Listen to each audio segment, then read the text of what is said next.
Hi అండి, welcome to Uma కబుర్లు. ఈరోజైతే ఒక చిన్న ఐడియా చెప్తానండి.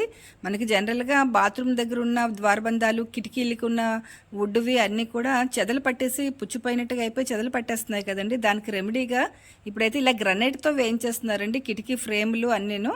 ఇంకా విండోస్ అయితే అల్యూమినియంతో వచ్చాయి కదండి, అవి వేయిస్తున్నారు. దానికి కూడా మనకి ఇలాగ దోమలు రాకుండా మెస్లు కూడా వేస్తున్నారు అన్నమాట. మా ఫ్రెండ్ పద్మగారు వాళ్ళు ఇలా వేయించారండి. ఇగో చూసారా, మామూలుగా ద్వారబంధాలు చెక్కతో వేస్తాం కదండి, దాని బదులుగా ఇలా గ్రనైట్తో ద్వారబంధాలండి.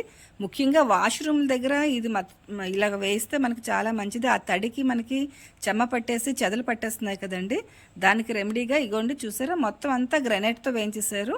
డోర్ ఎలాగూ ప్లాస్టిక్ది పెట్టేశారు. దాని నుంచి కొంచెం ఆ చెదల్ని మనం అవాయిడ్ చేయొచ్చు కదా. అంతేకాకుండా మామూలుగా వీళ్ళు బెడ్రూమ్ల దగ్గర కూడా ఇలానే వేయించారండి. వుడ్ ప్లేస్లోని గ్రనైట్తోనే ద్వారబంధాలు చేయించేసి డోర్ పెట్టేశారు అనమాట.